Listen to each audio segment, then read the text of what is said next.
Peel vegetables and cut into pieces. Don't forget to subscribe. I used carrot and potatoes. Crush vegetables to achieve fineness. Huwag mag-alala kung walang crusher or grinder dahil mabibili sa market ang finely cut vegetables.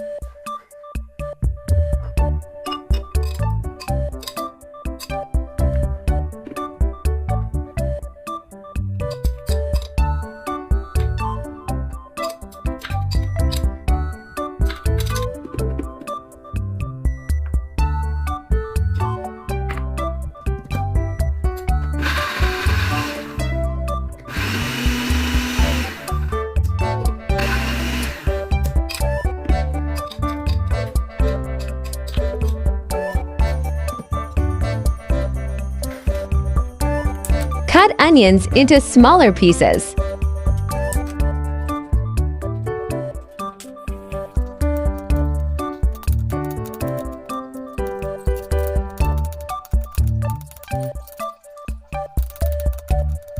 Mince garlic.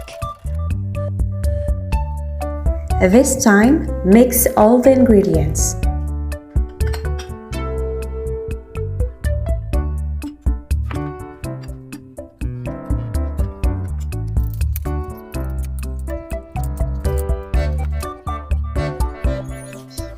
Addition of grated cheese does not only give a yummier taste, but it also binds your mixture.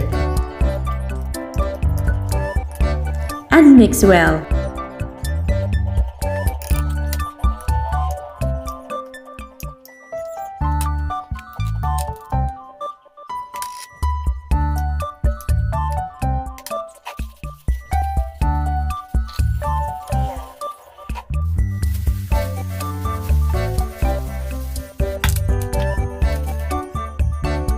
And now we're ready to wrap. This time I'll be using egg to seal the wrapper.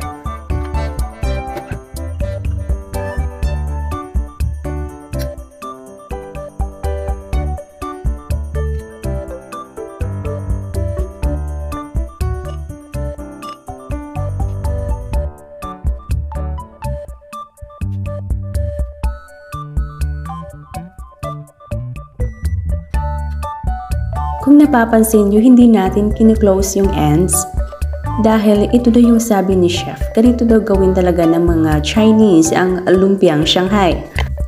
Hindi raw kasi magtatagal ang firmness ng lutong lumpia pag nakaseal ang both ends. You can also opt to seal one end, then open naman yung isa. Para yung mantika sa loob ng lumpia ay mabilis na madrain. Dati kasi ang ginagawa ko, kinu-close ko talaga yung both ends. Kaya pala hindi nadidrain yung oil completely at hindi nagtatagal ang crunchiness ng ating lumpia. Sa isang roll ay nakagawa ako ng 3 lumpia. Ayos, di ba?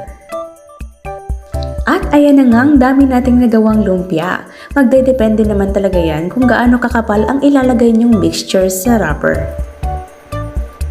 Ngayon naman ay simulan na natin ang pagpiprito ng Lumpiang Shanghai.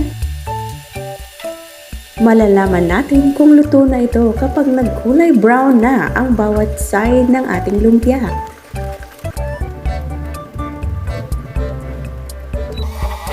Now serving Lumpiang Shanghai. Huwag kalimutang mag-subscribe for more videos like this. Thank you for watching!